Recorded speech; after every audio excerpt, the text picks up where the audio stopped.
Good afternoon and welcome to another edition of Bayou Bets. Zach Ewing and Jim Derry here with you from the NOLA.com studios and on the Bayou Bets YouTube channel. We have a lot to talk about. It's NFL schedule release day, and that means it's also NFL betting line release day, Jim. So lots to talk about in the betting world. Got some cool Saints news for you today, too. NBA playoffs picks, lots of stuff going on. You know, I bash on social media quite a bit here and there, but it's days like this where social media make things worth it because we're getting a glimpse of the Saints schedule drip by drip before the release comes out, and I don't know why we need to make this some huge thing. So I'm glad that we're getting it before everybody else. Hello, Jerry. Jerry's here. Schedule's well. So that's what Jim's talking about. The schedule is officially here at 7:00 tonight, and it's like a 3-hour release show. But God. Twitter has actually made insane. it like a 12-hour release show because you just get one game here, and 20 minutes later you get another game, and you kind of piece it together, and you think, okay, well that means this is going to happen, and that means this is going to happen, and so we're going to be going through what we know of the Saints schedule, what we absolutely know, and then what we can kind of conjecture based on that as well. And then we're going to talk some betting lines. I had a chance to sit down with Derek Carr yesterday, the Saints quarterback, part of a cool new feature that we're going to be doing at NOLA.com. And so we're going to play a clip of that for you. And we've got NBA playoff picks. So it's going to be a good show. Latest Jerry says Saints at Packers week. We got a few more than that. Yeah, we got a few more. I think we have 8 of them so far. Subscribe to the Bayou Bets YouTube channel if you can. If you haven't already, we appreciate that. It helps us out, and hit the like button for us as well. If you're watching on the NOLA.com YouTube channel, that's totally cool, or on Facebook. But head on over to Bayou Bets and give us a like, a subscribe if you would at some point during the show. As we start every day, we'll start with headlines. We know for sure that the Lions and the Chiefs is going to be the NFL opening game. That one is the NFL is actually officially given that the blessing. So the Lions hype is through the roof, Jim. It's really ridiculous. I mean, to be honest, I mean we're putting the Lions on they had no primetime games at all last year. So they go from no primetime games to playing in the opener on Thursday night against the defending Super Bowl champions, which is absurd. And I think the Lions hype is going to be kind of like, maybe it will definitely be more than the Saints hype from last year, but I think so many people, there will probably be 80% of bets made on totals with the Lions on the over. Now they have a fairly easy schedule. We're going to get to like strength of schedule because we did a big thing on bet.nola.com yesterday, but I think their hype is way off the chain. Yeah, it's we'll see, but I think that's one of those teams you got to fade if you're looking at it. Other headlines, and I just realized I screwed this up. I've been in kind of a hurry today, all week really, but the last one's not accurate. LSU baseball is at home against Mississippi State. So if you're heading out to Alec Box this weekend, if you have tickets, don't have a heart attack. I screwed that up. They are at home against Mississippi State. So the Saints signed Foster Moreau yesterday, which was a little bit of a surprise given that Foster Moreau has cancer. Yeah. Non-Hodgkin's lymphoma to be specific, but he's been given a really good prognosis. Saints signed him. And we also, now this one's not official and it hasn't really been confirmed by anybody, but by process of elimination, we can kind of tell you that the Saints are almost certainly going to open up with the Tennessee Titans at the Superdome. Yeah, I think we know. Yeah, I mean, again, process of elimination. We know that because we know when they are playing certain teams and when they aren't, and also by other teams' schedules. So that's how we fairly know. I think there's a 98% chance that is who the Saints will open up with, the Tennessee Titans at home.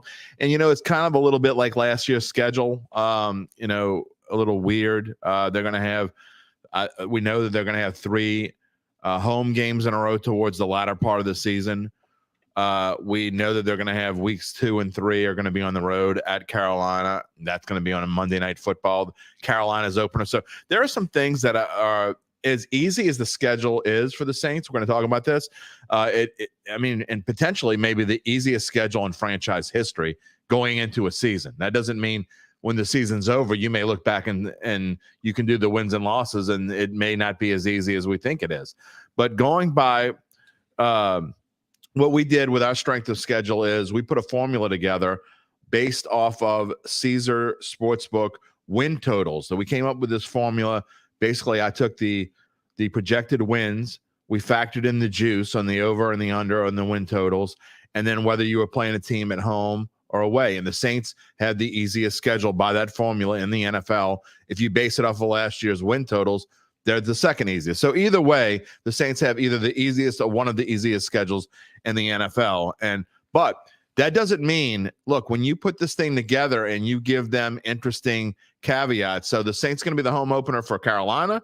They're going to be the home opener for Green Bay. So the Saints will play 3 consecutive home openers to start the season. Their own, Carolina's on a Monday Night Football with Bryce Young, and Jordan Love's debut as starting quarterback for the Packers. The Packers will open up on the road with 2 straight road games. So that will be their home opener as well. So an interesting start. You know, my know-it-all son says, that's so super easy. Wow, it can't get any easier than that. I completely disagree. Playing Derek Henry to start off the season and then playing 2 home openers against 2 teams that I think may be better than people think.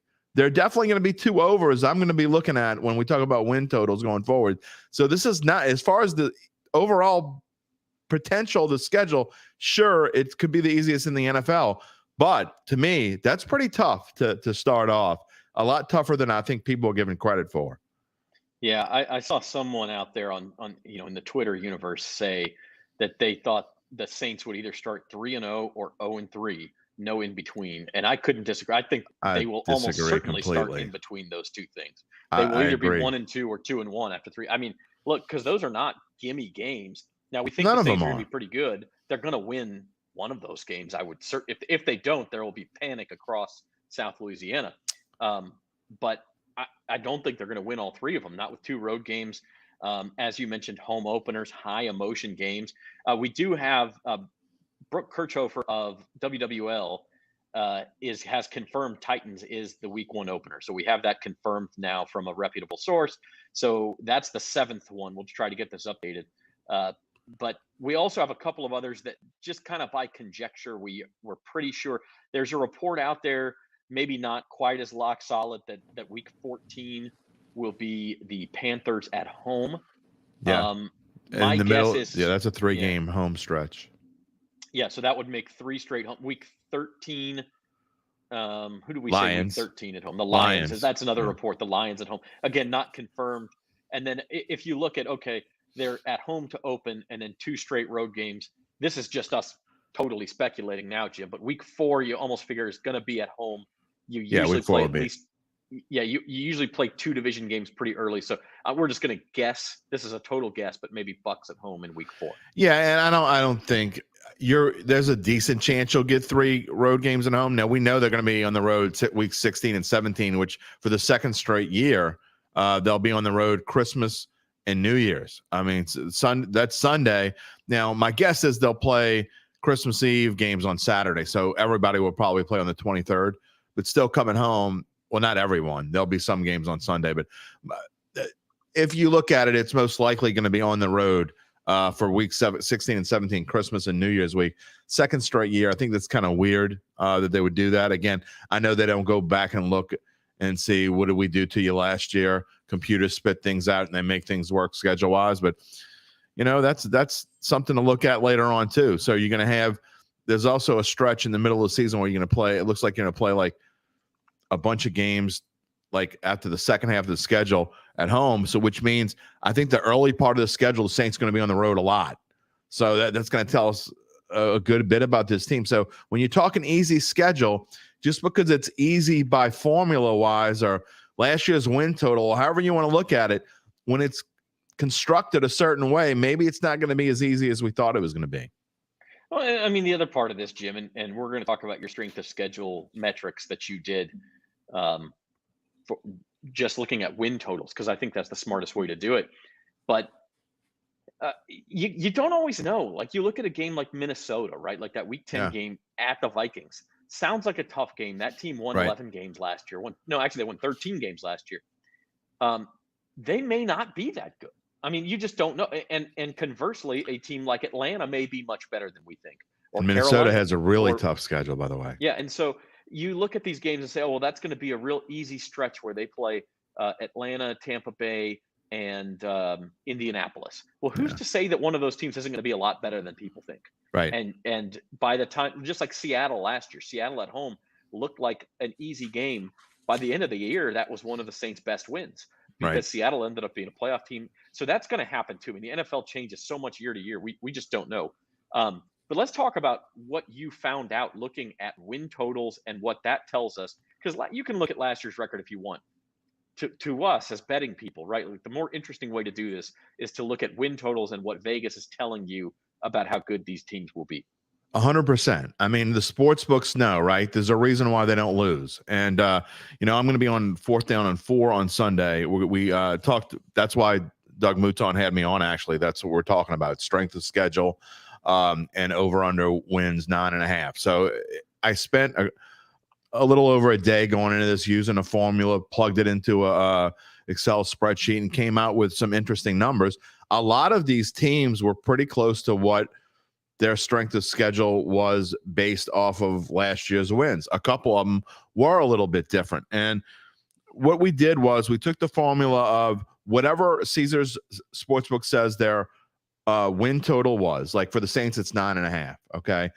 And then you maybe subtracted a 1/10 of a point for every bit of juice, every dime of juice. So in other words, the Saints, let's just say the Saints are a plus 100. They're even money to bet at 9.5. That would make them a 9.4. So then we plug them into this formula and come up with these numbers. And at the end of it, whatever the rating was is basically the number of wins expected for all of that team's opponents. And the Saints had the easiest schedule with a 7.66, meaning that if you take their expected win total of the Saints opponents, it comes out to 7.66.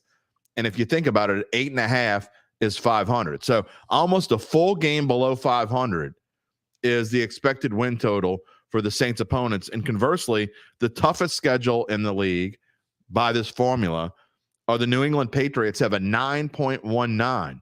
So they are at 9.19, almost, you're talking 0.6 over 500. So the Patriots and Bills have a really tough schedule. According to this, Kansas City is number 3, and you can go on down the list.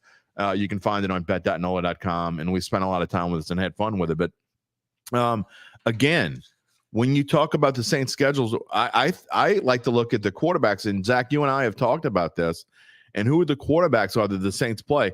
Home and away, Atlanta, Desmond Ridder, Carolina, Bryce Young, Tampa Bay, Baker Mayfield. I mean, so that's 6 games right there against those 3 quarterbacks. And then at home, you got Justin Fields, Jared Goff, Trevor Lawrence, Ryan Tannehill, and Daniel Jones. I mean, no one that scares. So you could say Justin Fields scares the hell out of you. Okay, fine. You get him on the turf of the dome. He's scary, but is he good? Right? Yeah, right. Exactly. And then on the road, exactly. So on the road, you get Green Bay, Jordan Love. Houston, is it CJ Stroud or Davis Mills? We don't know. We don't know when they're going to play Houston. Anthony Richardson, most likely for Indianapolis. Also scary, but you don't know. Yeah. Kirk Cousins, sometimes good, sometimes not so good.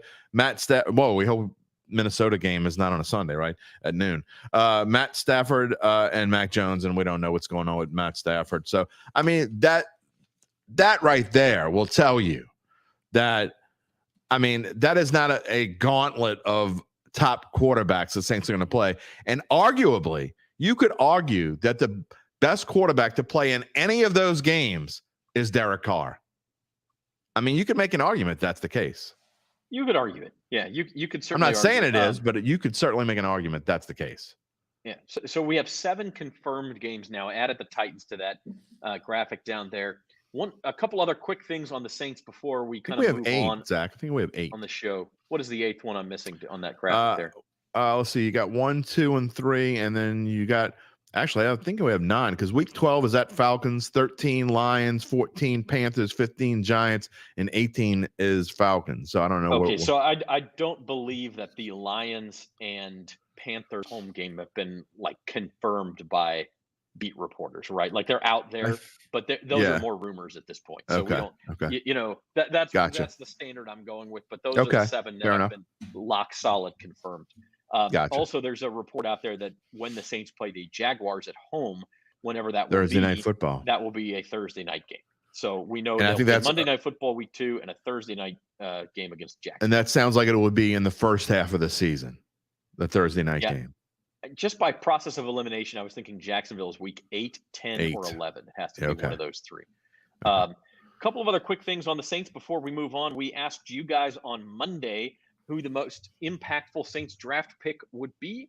And this is about the most even poll we've done, Jim. Isaiah Foskey, the leader, but 33% Kendra Miller, 29%. Brian Bresee, actually the first round pick, third on the list. And about an eighth of you still said, hey, it's going to be somebody else like A.T. Perry. Yeah, I mean, it doesn't surprise me that this is mixed because there have been so many mixed reactions on this. My vote is Kendra Miller because when it comes down to it, no matter, even if you like those other guys or even picked other, I don't know who you would, maybe A.T. Perry, I guess would be the pick if you picked other.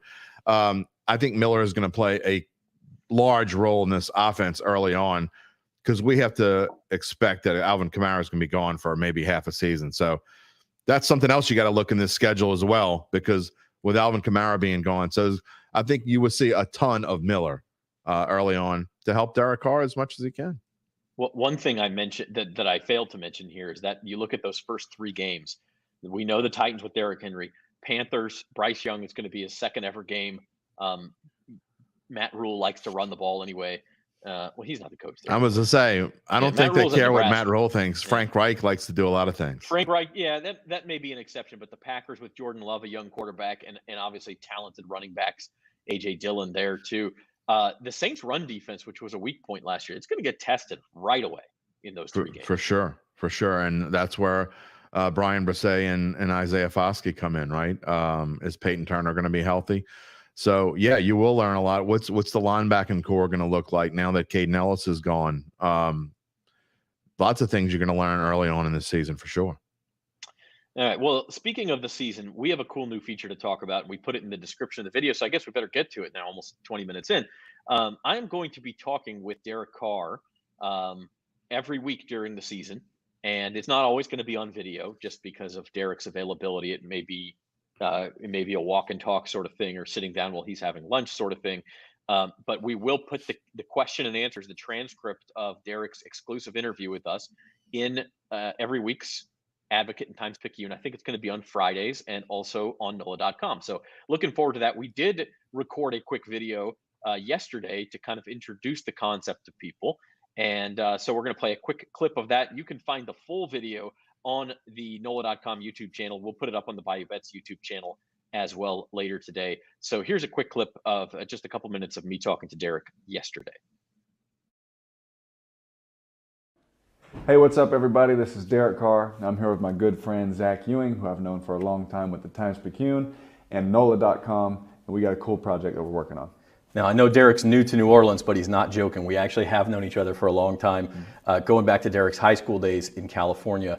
And our project this year will be to bring you a weekly one-on-one exclusive interview between me and Derek, and you can only get the answers on NOLA.com or in that week's Advocate and Times Picayune. So, Derek, the idea of this is we get to ask you all tough questions. We get to ask you some easy questions. We'll ask you whatever we want, and hopefully the answers will be a little bit more in depth than they would be in a press conference setting. So let's get started. Let's do a little preseason Q&A here. Yep. What brought you to New Orleans? That's the question on everybody's mind. You know, it's definitely the family atmosphere, not just inside the building, but everywhere around town. You know, when I came on my little visit, you know, when they didn't know if I was traded or not traded, all these kind of things, what was going to happen. The Southern hospitality that I was so used to in Houston and really in the Central Valley of California, you know, I just fell in love with the people of New Orleans. And I remember telling my wife, I was like, I want to win for these people. You know, I want to win for this community. And I fell in love.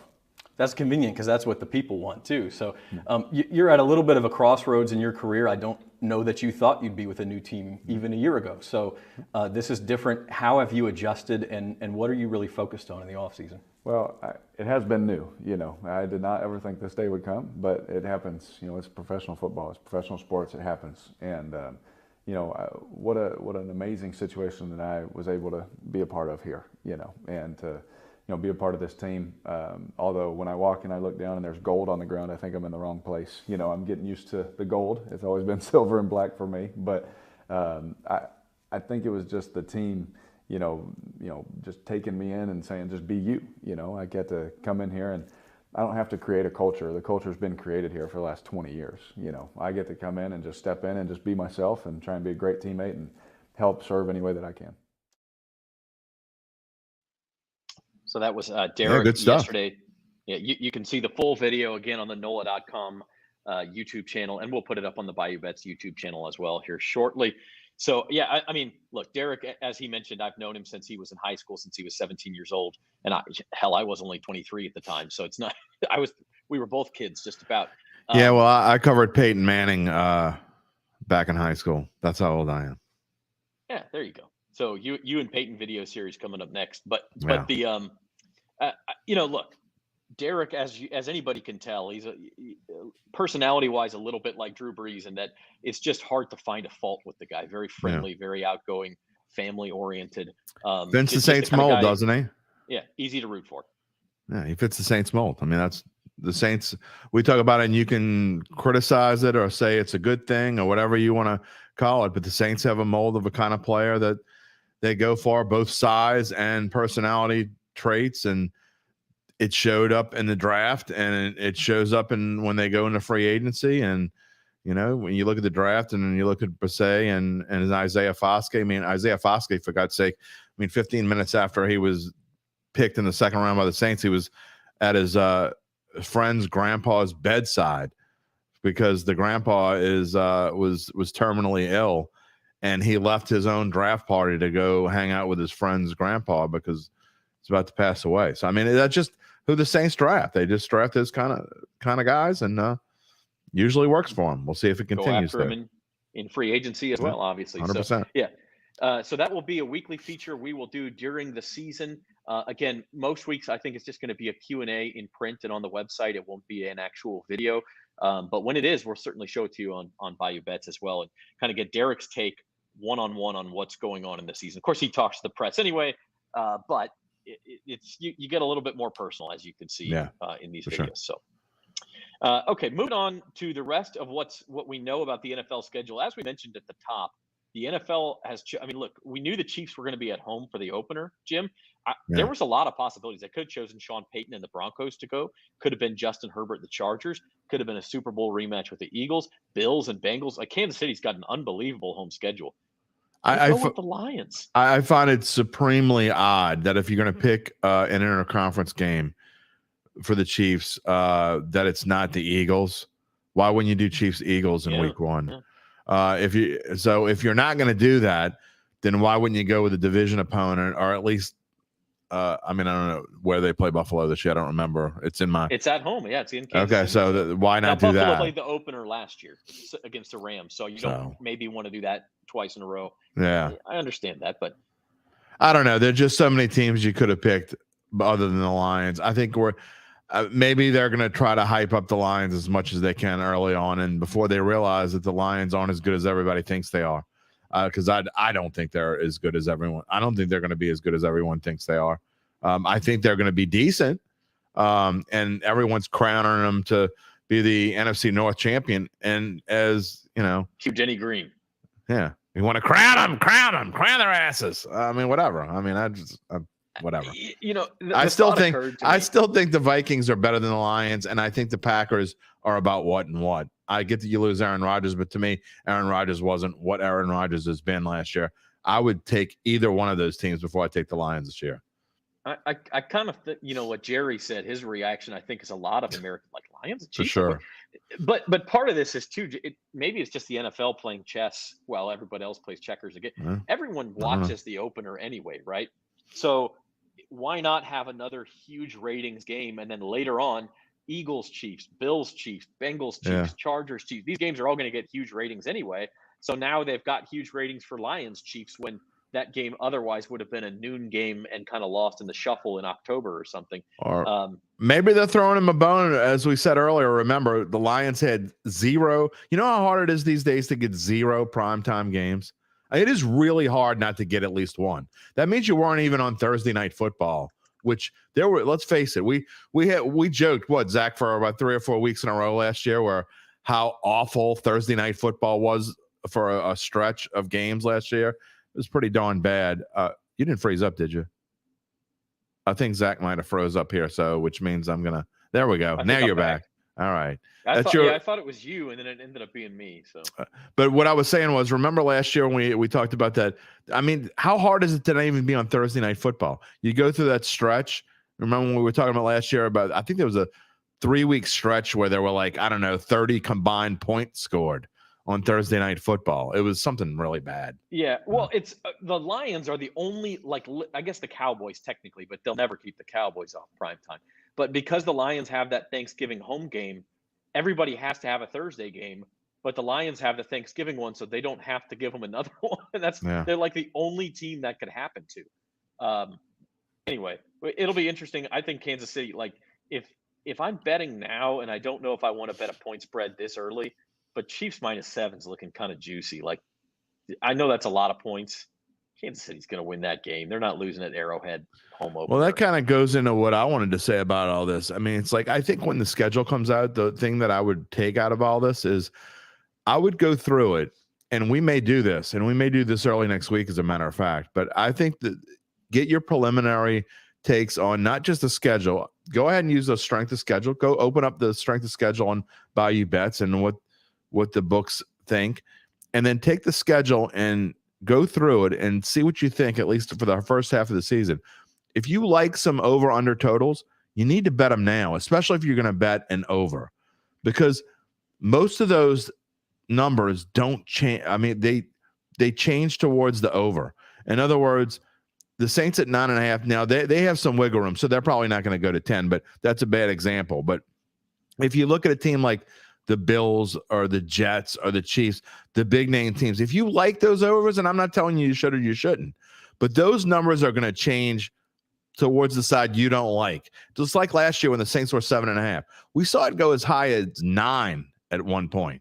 And so you were an absolute loser. Now I got it at 7.5. Turns out we all lost, right? But we had a chance to win that bet going into the last game of the season. Whereas if you got 8.5, which is what most people got because you didn't bet it in May, then you were a certain loser. So, and I think a lot of these close ones, again, overs you need to bet now. Unders, maybe you can wait a little bit, but do your research now.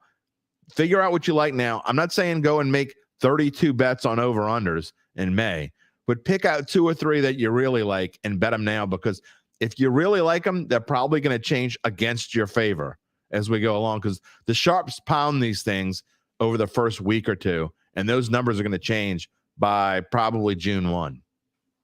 Yeah, no doubt about it. And I mean, it's interesting to see how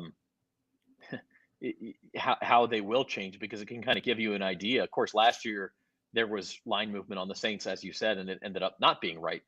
Over under on the weight of the Chiefs rings. Okay. 8 pounds. Saints, yeah. This is the rumor, Jerry. Saints Lions week 13. That one's not quite confirmed, but certainly there's a lot of smoke there. Yeah. Same thing with Saints Panthers week 14. So that's what we think. And then that would leave 16 and 17. If you have home games in weeks 13, 14, 15, and 18, you would need road games, probably both Christmas Eve, which is week 16, and New Year's Eve, which is week 17. Although, as you said, Jim, some of those games may be played Saturday, the 23rd. But one of those, I think, will be the division game at the Bucs, because that's the only division game out there. So I think they'll be in Tampa Bay one of those nights. All right, we'll have the complete schedule in Monday's Bayou Bets. And as Jim said, plenty to go through: win totals, point spreads, all that kind of stuff. The other 3 games here, the one that jumps out to me, of course, the Bills only favored by a point in Aaron Rodgers' opener. Patriots will be honoring Tom Brady in their home opener against the Eagles, which is interesting. And then the Bears are favored against the Packers. That's insane. Aaron Rodgers gone. That's the effect. That's ridiculously insane. I mean, it just is. I mean, going to go bet some Green Bay +1? Well, yeah, because you know why? I guarantee you by the time that game comes comes to be, I mean, it's going to be Green Bay -2. So, I mean, these are the sorts of things you need to go through and figure out what do you think is going to change? Where are you going to get your value? I mean, but that's something where you could probably bet Green Bay +1 now or Green Bay money line now and maybe get the Bears at +3 later. I mean, that's a possibility because when we see that Jordan Love is doing okay in the preseason, the number's going to change. And the Packers, quite frankly, sorry, Zoe, own the Bears over the recent past, and it just is. It just is what it is. And I mean, we all know what I think about Justin Fields, and we're not going to go. Well, I'll save that for my previews coming up in August. Say what you want about Justin Fields. I do. Yes, you do. But this is the Aaron Rodgers effect in both of those lines, right? Like Buffalo only favored by a point against the Jets. Bears favored over the Packers. Like Aaron Rodgers, he's not in Green Bay anymore. Neither is Toto. So, all right. That is our NFL schedule release take. We'll check. We'll do a little Twitter check later in the show one more time. I've been checking. I haven't seen anything new in Nothing the last else hour. out there. Yeah. I got a feeling that's going to be kind of it. We might have, I think last year we had almost all of them. We might have to wait this year. It's funny. Some full team schedules, like the Packers. Yeah, schedule, a lot of Giants got leaked real early. Giants I think the Chiefs is out, so you kind of know some of them. I think Jerry just said the Lions is out, so maybe that week 13 is confirmed now. Yeah. But we're going to take a few minutes and talk NBA playoffs because it's a big night in the NBA playoffs. Quite frankly, the pre-playoff favorites in each conference, the Celtics and the Nuggets, both play Game 6 tonight. Nuggets can eliminate the Suns, who are going to be without DeAndre Ayton, and of course without Chris Paul. And then the Celtics are fighting for their lives. They're down 3-2 in that series, 2.5-point favorites. Listen, I wish I would have known they were losing DeAndre Ayton. That might have made me like that might make me like the Suns more. That Ayton's not playing. He's been terrible in this series. He has not been good. I mean, to the point of Monty. Good God, take him out. I mean, I'm rooting for the Nuggets. I've got a Nuggets future ticket, not as good as yours, but I've got a Nuggets future ticket too. But I'm like, I love Monty though, and I'm like. Monty, take him out for God's sake. It's been terrible. Yeah, the only thing is Jock Landale's been better, but you can't. He has been. But can you play him 35 minutes a game? I mean, I guess we'll find out. I don't know. Yeah, he's going to play a good bit tonight. Yep. And then actually, it's funny. We'll show the series prices here. All 4 series going to a 6th game, and so that means all 4 potentially could be in a 7th game situation. Although tomorrow you see the Knicks. That's the NBA for you. The Heat and the Lakers both have a chance to close things out at home tomorrow. I know you said you kind of like the Celtics series line, Jim. Yeah, it's our daily best bet. Actually, it's a weird one. We haven't done. I don't know that we've done one like this before in daily best bets, but I think if the Celtics win tonight, then they're not losing at home. I know they have. I know they have already, but you're going to be like -300 in a potential game 7. So. It was either -130 tonight, which I like them to win tonight. But I think if they're going to win tonight, they're going to win the next one. I'd rather take the +145. So it's my second favorite pick of these entire playoffs. My top pick won last night. And I know you kind of called it a cop-out a little bit, but I just didn't think – I thought there was no way Golden State was losing last night. I didn't love the 7.5 number because I could see me putting this big chunk down on – Golden State -7.5, and then they win by 7 with some fluky stuff at the end. I mean, we've all seen it before, right? So I'll just eat the -300, put a huge chunk on the money line, and bet a lot to win a little. And I thought it was like free money, and it turned out to be. So that was my best bet. Warriors -14.5 alt spread, so I had a bigger sweat than you did, but they did win by 15, so they got there for me. Got those little free throws, I think, at the end, huh? It was going to be a real bad beat because there was like a weird foul called, and then it was to the point where the Warriors were going to be able to dribble out the clock, but they turned it over on an 8-second call, and so the Lakers got it back and another chance to score, and they got fouled, but luckily only made 1 free. That's the interesting one to me. Again, I would say this. I don't feel as strongly, but I will say this, and I know the Warriors have been terrible on the road, so it's hard to be confident they're going to win. I still think they're the better team. I really do. And if you think they're going to win Game 6, they're going to win Game 7. If they win Game 6, AD's 100%. That's what with that. By the way, what was? I mean, he got a little forearm to the face, and the next thing you know, he's wobbling his way to the locker room. I'm sorry, this dude is not an elite player. He just not when he's in there and he plays great. I mean, he's starting to bring up, and he's about 8 years older. He's starting to look like Zion. I mean, you can't count on him. Series. He has been the best player in this. There's series. no question, but you don't know when he's going to go out. He could go out at any time. He literally could leave at any time, and you don't know when he's going to leave. And you wonder, like, is that a concussion? Like the Lakers said, hey, concussion protocol. We have to take you back. Oh no, he wanted to go back. But he was clearly not feeling well. Oh no, I don't know. I mean, headshots are a serious thing, but I agree with you. I think plus 185 on the Warriors is definitely worth a look. How many of the other 20 plus players on that court, if that happens to them, go walk to the locker room? Zero. What do we think about the Knicks at plus 330? I don't. I don't. I mean, if they win in Miami, not touching that home for a game 7, but not beating Jimmy buckets. I wouldn't think so. I'm not touching the Knicks or the Suns. I think the Nuggets are the best team remaining. Period. I think they're the best team of the 8 teams that are remaining. I think the Nuggets are the best. So I'm not touching the Suns. And I know some people think just because it's the Suns they're going to come back and win this thing. I don't think so. I think they lose this one. Frankly, although I think one of our best bets is Devin Booker. I think Devin Booker is going to have I think this is going to be a great classic game that could go down to the wire, like maybe even overtime kind of thing. But I'm not touching the Suns and I'm not touching the Knicks. MVP in his Gatorade commercial. That's low, L. Ray. That's low. All right. My thought is this.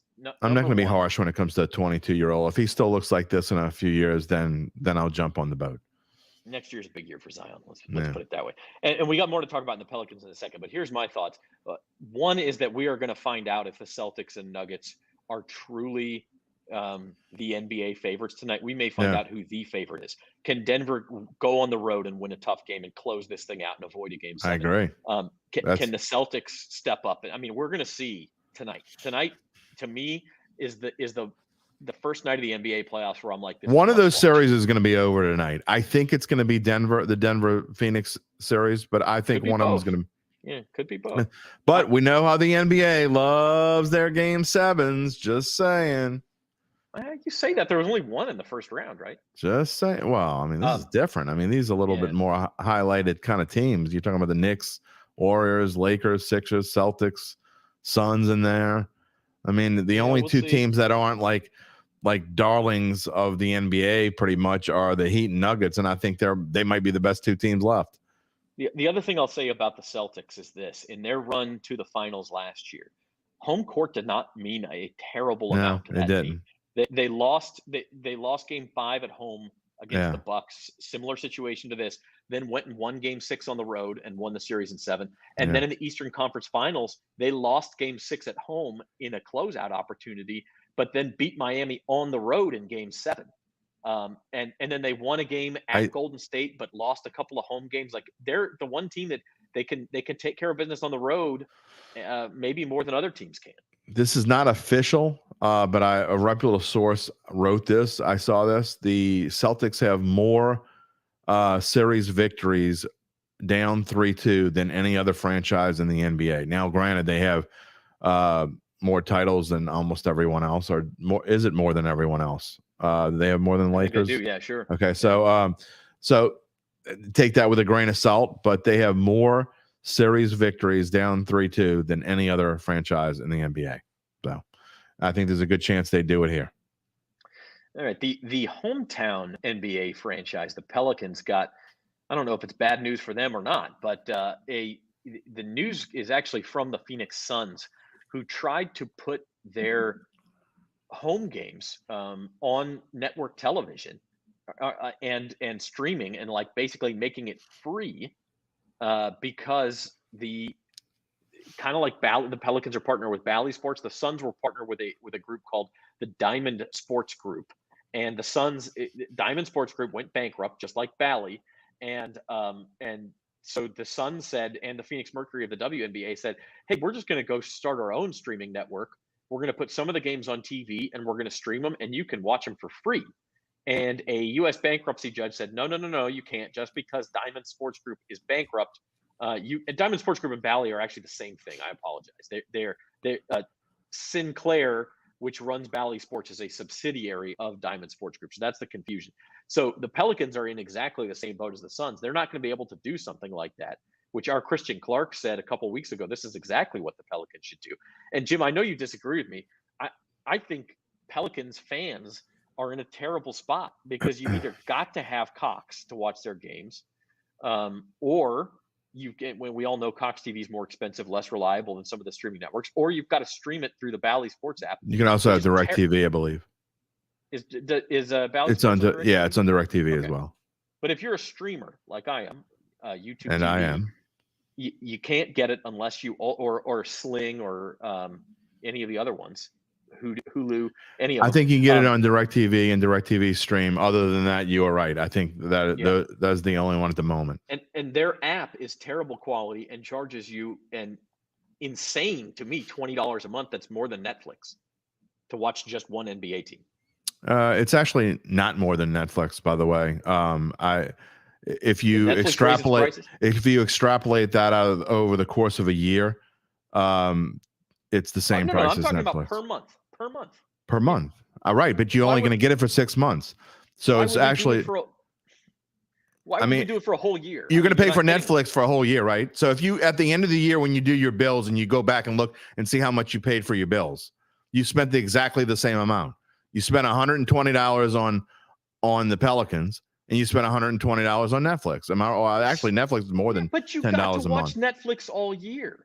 You don't give Bally Sports credit because you didn't get any content for half. Okay, regardless of all this. First, by the way, shout out to Zoe who said the Lakers and Celtics have both won 16 titles. So that back to what we were talking about for a second. You can get Netflix for $7 a month if you're willing to put up with ads. $10 a month otherwise. You got to be you know what kind of cheap ass you got to be to pay $7 instead of 10 and watch ads. You know what kind of cheapskate you get? Then that goes into cheapskate here. I mean, if you're gonna bitch about $20 a month to watch your team play basketball, 10 games a month or 12 games a month? So you're talking about what, $1.80 a game? If you're gonna bitch about that, you are a cheap ass. I'm sorry, you are. You want to. So one of us won $100,000 this year, and it ain't me. And you're complaining about $20 a month to watch the Pelicans. Give me a break. Jim, I paid the $20 a month. So wasn't did really I. happy about it, but I did it. But I'm not worried about me. I'm worried about the average fan in Algiers. No, you're not. $20 extra a month. No, you're not. Yes, I am. You are not worried about the average fan in Algiers. Who do you think we're talking about? When that thing comes out and you get your little notification that Bally Sports was paid $19.99, you're shaking your head going, GD, I can't believe I just had to pay. You'd probably do that every single month, and you're not talking about GD, the guy in Algiers had to pay $19.99 again. You're not doing that. Give me a break. I think it is a disservice to the fans. I think the franchise is not growing its fan base like it could because of this deal. And basically now with the Suns, this bankruptcy ruling, the Pelicans are stuck. This is a corporation or a company, a broadcast company, whatever the hell you want to call them, that's already going bankrupt. And what do you want them to do? You want them to lose more money and give it to you cheaper? I don't understand what you're suggesting. I want Bally to go away. I hate Bally. It's a terrible product. Well, then complain about the Pelicans because they're the one, or the NBA, whoever signed this deal. Complain with the ones who signed this deal that knew that this was going to happen. Believe me, the Pelicans are at blame here also. They should not have signed that deal. There's no way they should have signed that deal. It's a disservice to their fans. 100%. Okay. And Zoe says, by the way, Netflix Premium is $19.99. So I don't even know what the I don't watch a whole lot of Netflix, I got to be honest. So I don't know what the difference is between Netflix Premium and Netflix. I mean, I know Amazon Prime isn't cheap. It's expensive, and I complain about Amazon Prime a lot to my wife. I'm like, why are we paying all this? Because we order from Amazon like 2-3 times a week. I'm like, oh, okay. Well, then that makes sense. I believe that the premium means you can stream it to more places. Okay. So I don't know. I don't know unless you had a huge family with Look, a bunch of different devices. All I know is basically when you break it down, there are 41 home games, and if 30 of the let's be conservative and say 35 of them are on Bally's. Okay, I'm no mathematician, but over the course of 6 months, you're going to get, or however many months the basketball season lasts, it's going to cost you $120. So you're talking about what, $350 a game, $325, $350 a game to watch a game. I mean, come on. We waste more money when we go to, I don't know, a Big Mac costs more than $350. I mean, so let's stop complaining about things that don't need to be complained about. I mean, that's not an absurd amount for anyone. And Joe Q Public in Algiers, I guarantee you it's somewhere along the line and over the course of 6 months, probably buy 6 Big Macs. So they can either not buy a Big Mac and eat a sandwich that day, or I don't know, and watch the Pelicans, or they can not watch the Pelicans and buy their Big Mac. Some people have to make choices in life. It's just about a lot of things. Jim, your math here, where you're saying it only comes down to $3 a game. What's $3 a game? It's a Big Mac. People don't watch every game. Nobody can watch. Who watches every single game of an NBA season? I think I watched every Pelicans game this year, except maybe one or two. It's your job. I think most people who are going to get this, not everybody, I think most people going to get this are going to watch 80 to 90% of these games. Okay, let's make it $5 a game and just be conservative. I think the majority, give me a break. Given the market for streaming, $5 a game is absurd. You're absurd. If you think $5 a game is absurd. $6 a month. Ooh. And ESPN Plus has hundreds of games. Okay, well then you take your money, okay, and you don't get ESPN Plus, or you make a decision. We all have to make a decision in life on what we want to spend our money. We have a budget. If we would rather have Pelicans games over ESPN Plus, then do one or the other. I mean, I have to make this. I have to cut things out all the time. You should be able to get both for $20 a month. I'm just saying, given the market that I can get Netflix with thousands of movies and shows for half of that. I think Zoe's on my side. She said a Big Mac costs $4. I don't even know how much a Big Mac costs. I haven't bought one in a while. I know that's hard to believe looking at it. Why are we comparing it to Big Mac? I just brought up Big Mac. Go to Subway, okay? I mean, you're seeing Subway on TV all the time. I know. People were complaining at the sandwiches, Jim. Compare it to anything. Compare it to anything. People go to Raising Cane's that were complaining about how much it costs for a Caniac. It's $14 now. But people who don't have a lot of money still go buy a Caniac, I bet. That's $14. Oh, I could have watched 3 weeks of Pelicans basketball for that. I think I'll just eat a grilled cheese sandwich. Why? I bought 4 bags of sand to weigh down my kid's basketball hoop at Home Depot this morning. That cost $20. Why am I comparing that to watching the Pelicans? You can compare it to anything you want to compare it to. Compare it to going to the zoo if you want to compare it, which is absurd, by the way. I want to compare it to things that are comparable, other things I can buy. Netflix isn't comparable. It's two completely different things. You're talking about movies and TV. I don't even watch movies and TV hardly at all. You were comparing it to Big Macs, and now you're complaining about me comparing it to Netflix? Okay, compare it to the price of YouTube TV if you want. Compare it to whatever you want. It's not ridiculous. You can jump whatever shark you want. $4 a game or whatever, $3.25 or $4 or $5 or whatever price you want to call it to watch a basketball game, in my opinion, if you want to watch the basketball game, is not that much. And it's actually less than that because it's $20 a month. And there's definitely at least 2 games on a week. So my Shaw math has failed me again. But whatever it is, however many games you watch, if you watch 1 game a week, 2 games a week, 3 games a week, it's worth $3, $4, $5 to watch a game. And if you don't think so, don't get it. It's pretty simple. I get it because it's my job to watch those games. But when I look, but you wouldn't get it out of principle if you didn't have to. When I look at all the streaming services that I buy at the end of the month and all the bills, and the highest bill of any of them for Peacock, for Paramount Plus, for Netflix, for Hulu, ESPN Plus, Disney Plus, the highest bill for any of them is Bally Sports. That then don't get it. Show me a Pelicans game without freezing. Get out of here. You don't like it? Don't get it. It's pretty simple. Probably won't next year. All right, I'm not supporting that crap.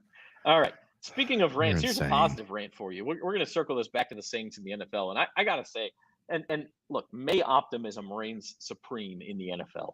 Everyone thinks their team is going to be good in May. And I'm not even a Saints fan, but they are the team I cover. And I think they're going to be really good. And I'm starting to get awfully optimistic about it. And I don't want to jinx it or anything. But I think Foster Moreau was exactly the sort of way they should be spending the rest of the cap room that they have. He is a put your hand in the ground, block tight end, good in the red zone, fills the hole well. This is a team, if you look up and down the roster, it's pretty hard to find a hole.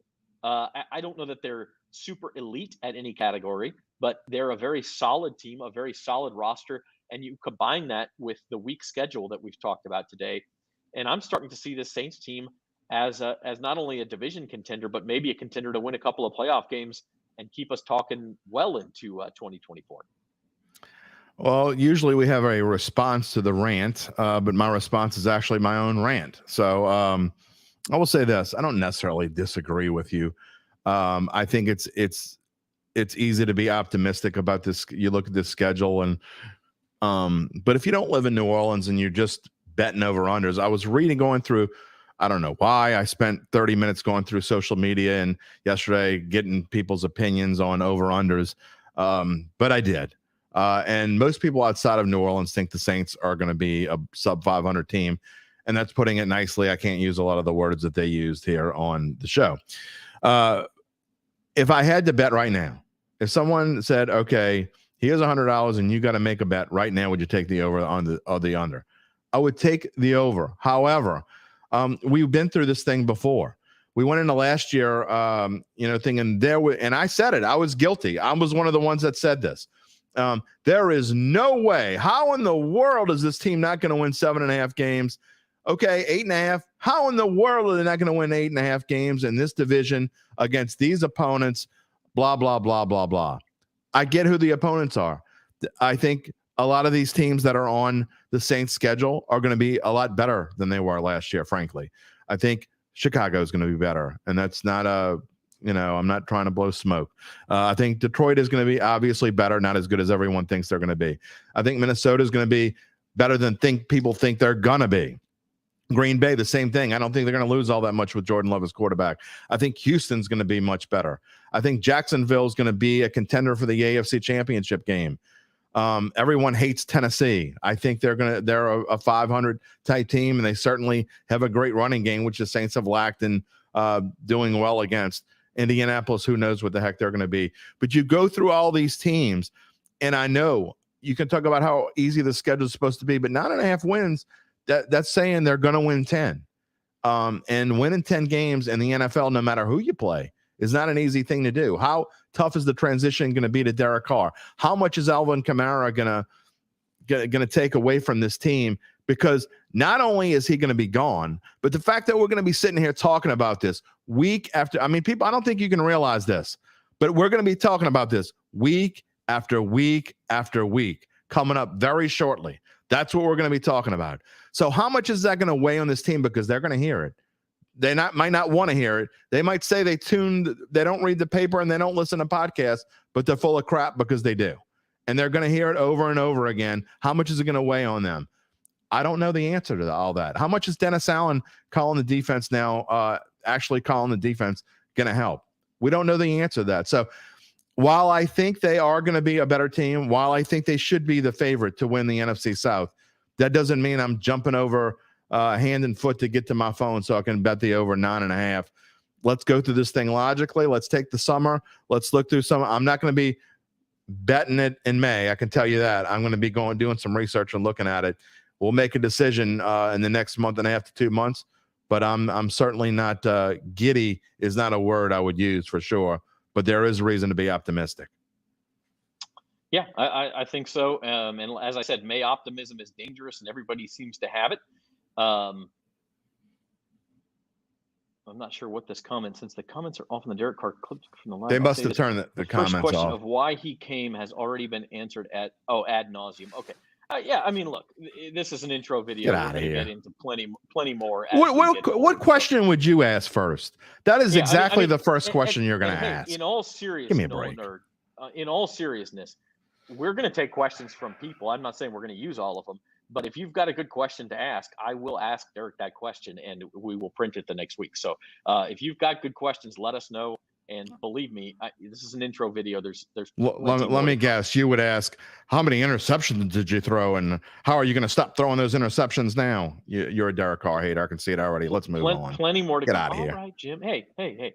She doesn't. She might work for Bally Sports. You might actually want it to. That's maybe and her company's bankrupt, and she doesn't have any money, and she doesn't know whether to subscribe to her own service or not, or whether to subscribe to Netflix. I mean, she's got a tough decision to make. And had to pay $20 a month to watch the Pelicans play. And maybe she couldn't afford to eat a Big Mac last night. Who knows?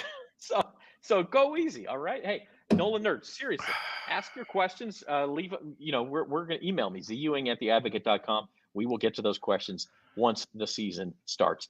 All right, that's our show for today. We'll be back on Monday at 4:00. We are going to talk the full schedule. We're going to have lots more point spreads to talk about. We could actually give you a Saints projected record based on how many games they're favored in, which is going to be. We can do that tomorrow morning, by the way. Yeah. Well, yeah. And we'll tomorrow morning Datitude. Sure, Jim.